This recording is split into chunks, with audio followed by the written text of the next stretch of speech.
¿Qué tal, demonios?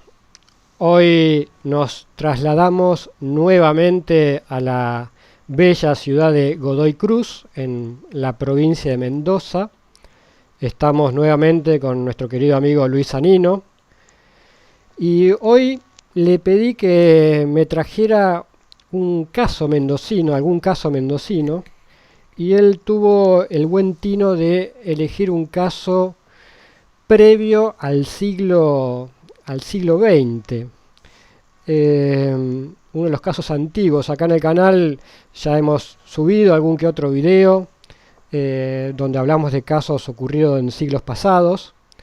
Eh, para refrescar la memoria está el episodio 37, el episodio 40, el 44 también, que hablamos con Fernando Matoldo, que nos trajo un caso del fin del siglo XIX.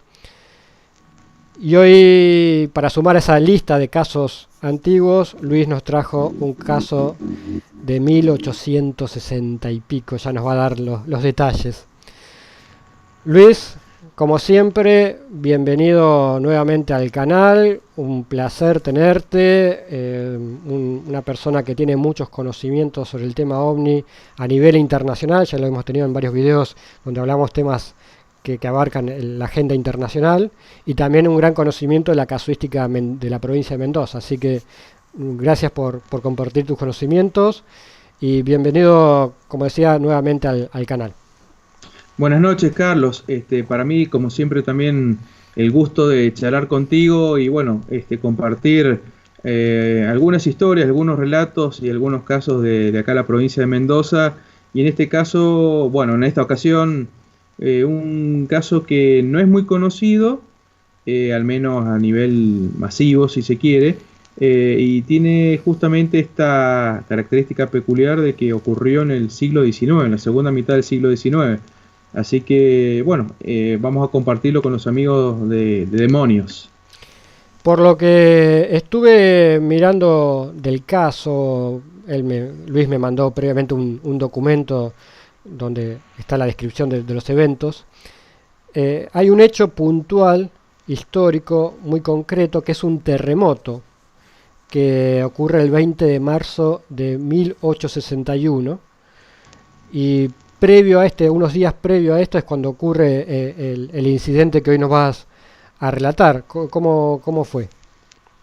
Bueno, primero que nada, y aprovecho esta oportunidad para hacer un reconocimiento a quien me puso justamente en conocimiento de este caso escondido, ¿no? Perdido ahí entre alguno que otro documento y que gracias a esta persona, bueno, vio la luz y, bueno, me lo hizo saber que fue un profesor mío que yo tuve en la facultad, un doctor en geografía, Eduardo Pérez Romagnoli, una persona realmente fantástica, increíble, con la que compartí muchas charlas sobre el fenómeno OVNI y la posibilidad de la existencia de vida extraterrestre. Para mí, haber tenido la oportunidad de charlar con él en su momento fue gratificante porque, bueno, me permitió ver que hay personas con conocimientos y formación académica que está fuertemente interesada en el tema y que lo toman con la seriedad y la responsabilidad que lo merita, ¿no?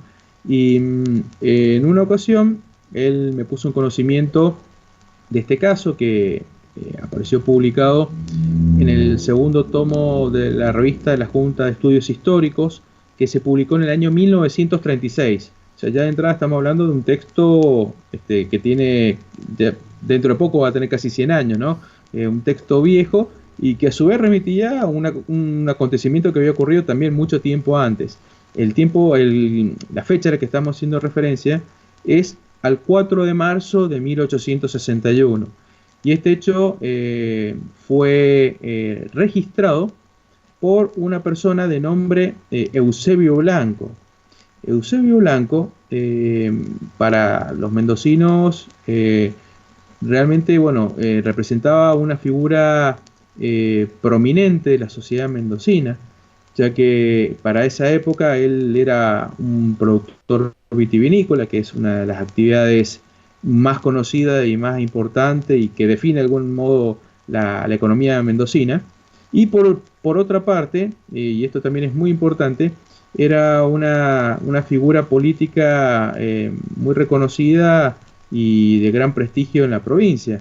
De hecho, digamos, su carrera política fue realmente muy notable, ya que él transitó por distintos cargos. Él en un momento fue gobernador provisorio de Mendoza, fue diputado y senador nacional, ocupó cargos ministeriales, incluso cargos en la aduana nacional y local.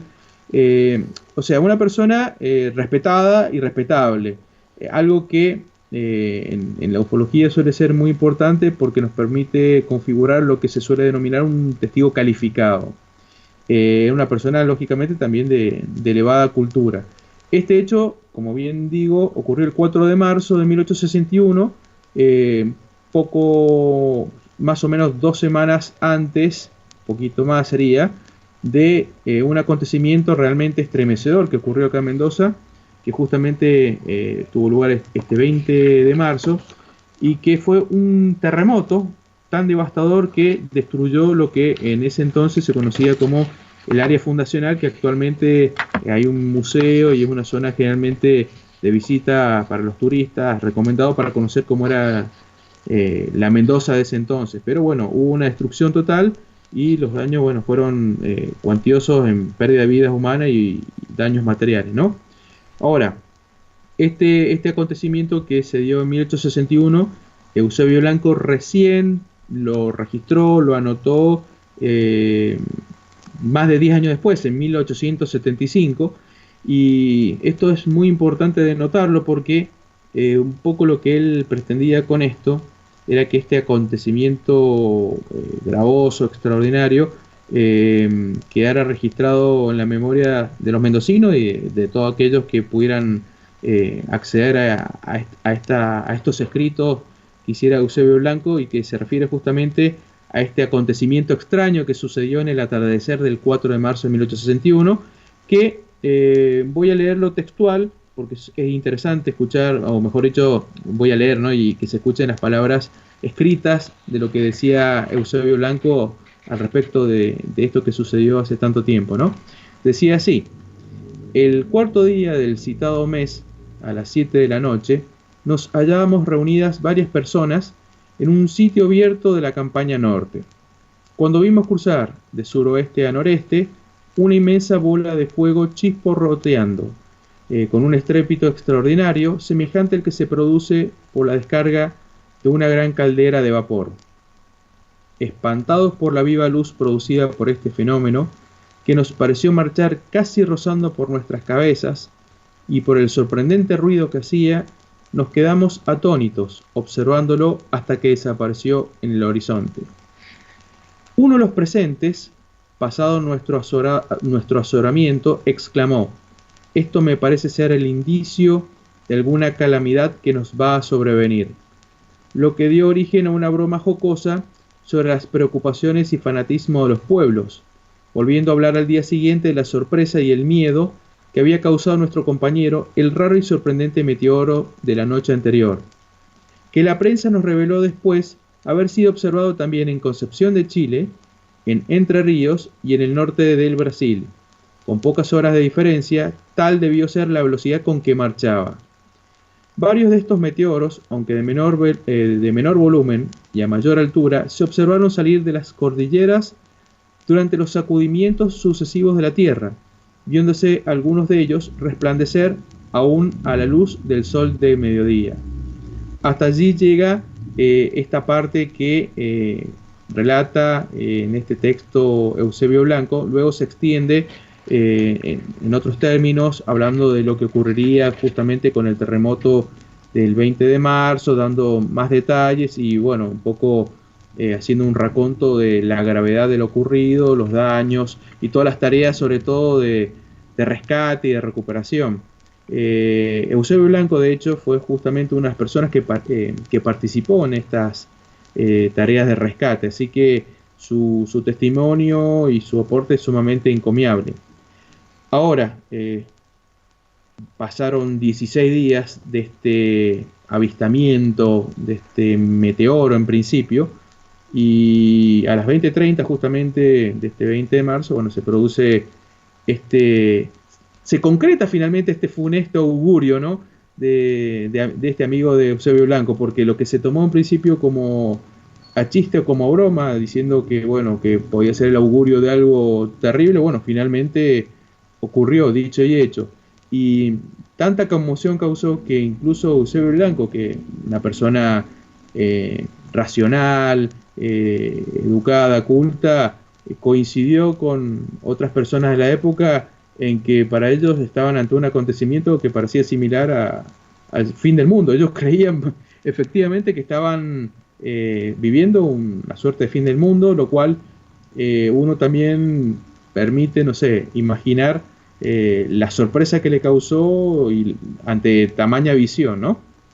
Ahora, con respecto a este hecho, se pueden rescatar, digamos, algunos puntos o algunas líneas que son fundamentales, ¿no?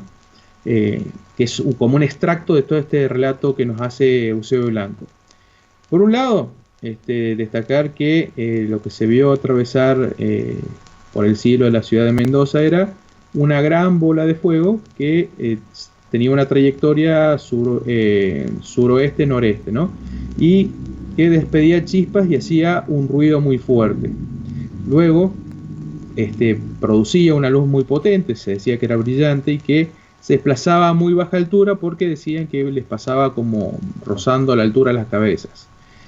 Y acá aparecen algunos detalles interesantes que pueden ser objeto de análisis para otros investigadores situados en otras partes de la Argentina y de países vecinos, que es que este mismo fenómeno habría sido visto en Entre Ríos, no se especifica el lugar, pero se sitúa esa provincia, Concepción de Chile y el norte de Brasil. Ahí tampoco hay demasiada precisión, pero por lo menos da una ubicación geográfica aproximada de por dónde habría sido visto lo que sería este mismo fenómeno.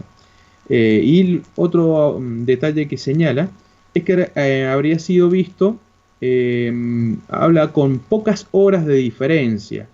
Esto lógicamente va a ser un punto clave a la hora de analizar posibles hipótesis explicativas de lo que habría pasado.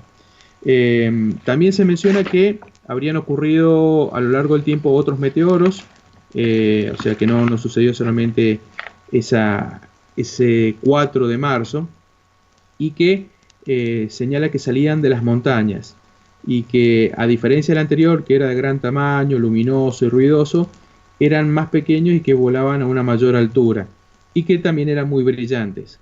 Esto también, esta caracterización también va a permitir elaborar una segunda hipótesis explicativa, aunque veremos que van a tener sus limitaciones.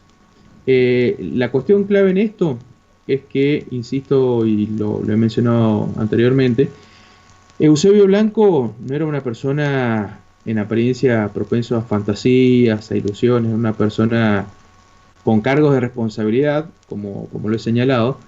Por lo tanto, su prestigio lógicamente estaba en juego, ¿no? Su respetabilidad. Por lo tanto, él, entiendo yo, no elaboraría un registro de un acontecimiento que sea, digamos, engañoso, mentiroso. Ahora, la pregunta que uno cabe hacerse es: ¿qué es lo que vio Eusebio Blanco y estos vecinos en este atardecer del 4 de marzo de 1861? Intenté, una vez leído esto, buscar algunas posibles explicaciones y bueno, ver hasta dónde podía llegar con cada una de ellas. Lógicamente, este tipo de explicaciones son permanentemente susceptibles de ser revisadas y bueno, si se encuentran mejores explicaciones o respuestas, lógicamente son bienvenidas. Pero un primer punto es plantear lo que sería la llamada hipótesis del meteoro, porque el mismo autor lo menciona en distintos momentos sobre haber visto un meteoro, meteoros, etc. Y bueno, uno primero tiene que pensar en este fenómeno de índole astronómica, ¿no? Que es lo que trata o que son los meteoros. Y acá es importante hacer algunas precisiones, ¿no? Que sería distinguir entre lo que son los meteoroides y los meteoritos, que son básicamente lo que estaría en juego acá. mientras que los meteoroides son pedazos de hielo, fragmentos de roca que están flotando en el espacio y que no alcanzan a ingresar a nuestra atmósfera, serían productos generalmente restos de algún cometa o de la creación de nuestro sistema solar. Los meteoritos, como contraparte, es cuando ya estos cuerpos ingresan a nuestra atmósfera y comienzan este proceso de desintegración, ¿no? Ahora, cuando ingresan a nuestra atmósfera y se convierten en meteoritos, generalmente suelen tener un tamaño aparente como el del planeta Venus, y todo aquel que haya tenido la oportunidad de verlo, que aparecen como bólidos, suelen ser muy breves, o sea, duran muy pocos segundos e incluso en algunas ocasiones se escuchan hasta estampidos sónicos, ¿no?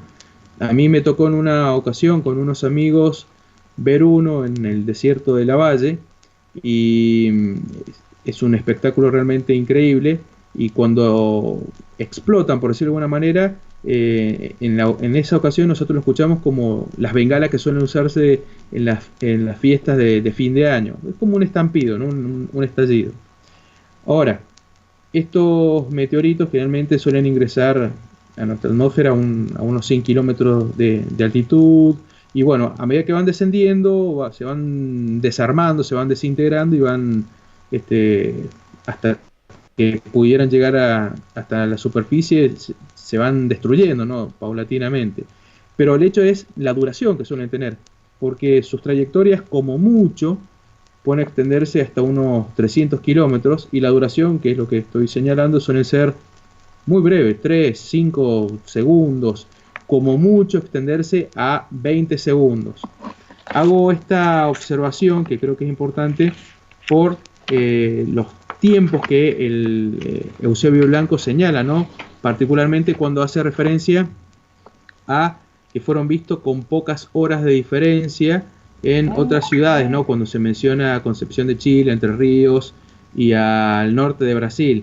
Ahí, bueno, un poco como que la hipótesis del meteorito se complica justamente por las distancias que están en juego, porque justamente si un meteorito ya los 300 kilómetros terminó de desintegrarse, en las distancias que estamos manejando acá, lógicamente desaparece muchísimo antes.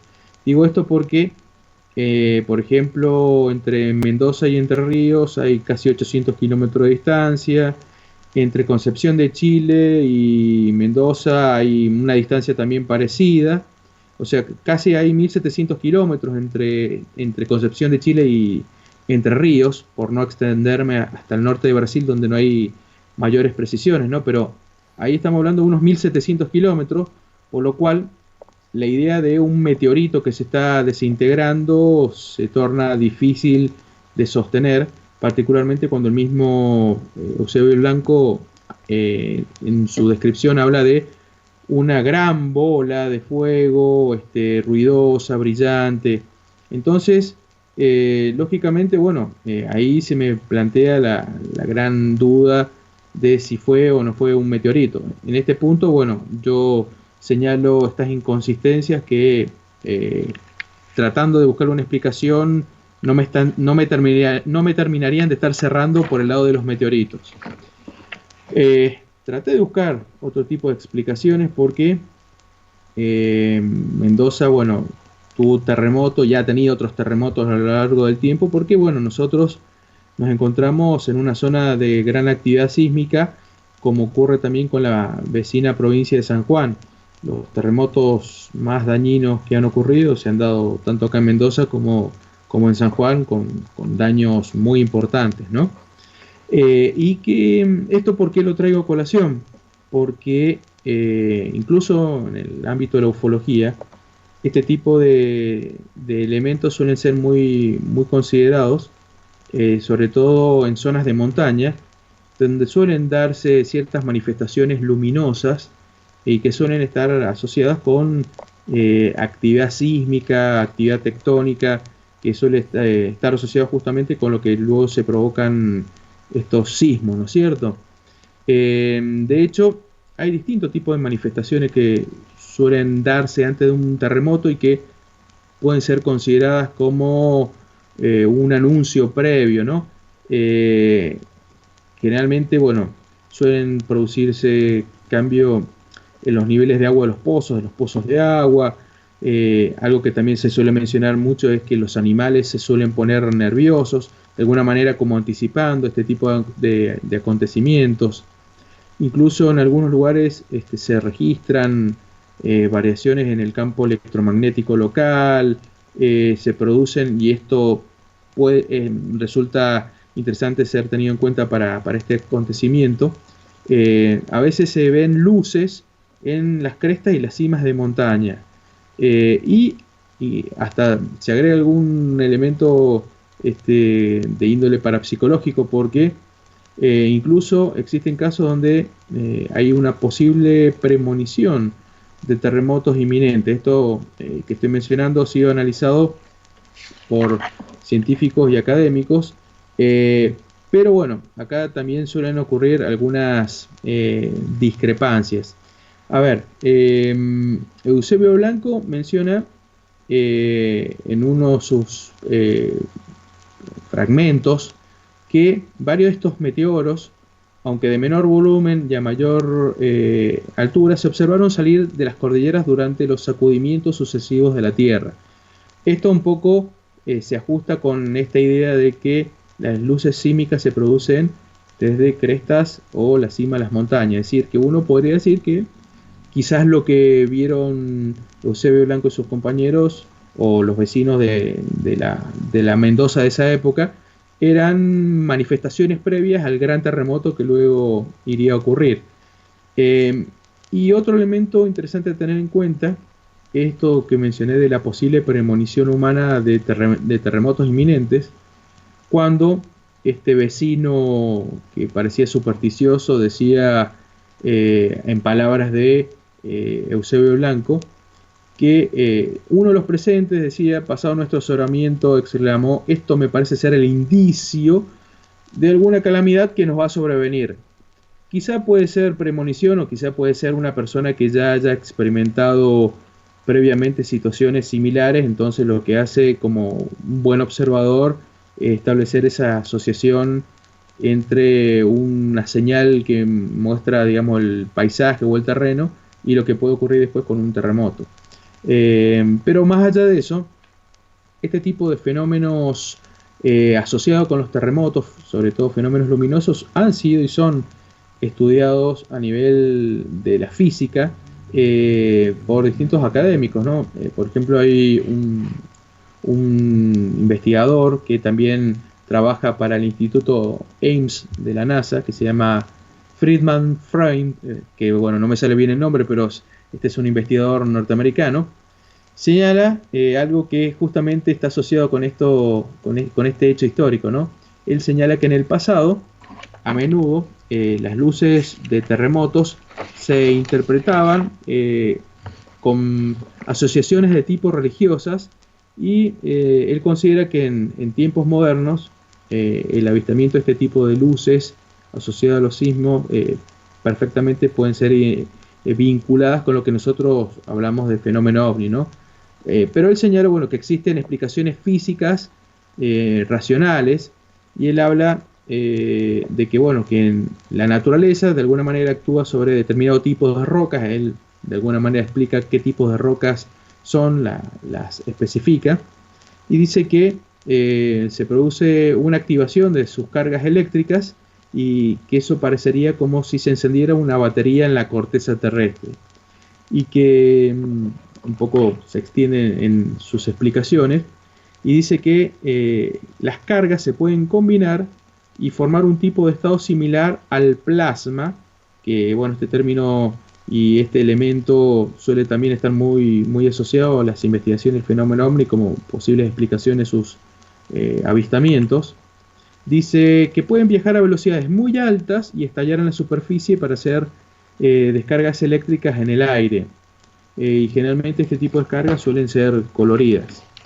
Ahora bien, acá hay un punto interesante a tener en cuenta, y es que este tipo de fenómenos previos a la ocurrencia de terremotos grandes Si bien suceden, no son demasiado frecuentes, es decir, pasan pero no tan seguido como uno creyera y por lo tanto no necesariamente puede estar asociado al caso y al relato de Eusebio Blanco.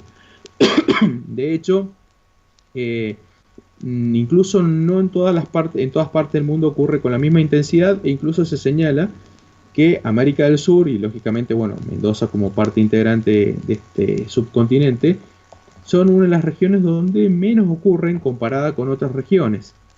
Es decir, que si bien pueden ocurrir en nuestra región, la, digamos, tasa de ocurrencia sería mucho menor y esto también es importante de señalar por factor temporal que pueden suceder en semanas previas, y esto es interesante porque de algún modo se puede ajustar como una posible explicación, o durante la ocurrencia de estos sismos fuertes, e incluso hasta distancias de 160 kilómetros del epicentro, que es la zona donde se genera el terremoto.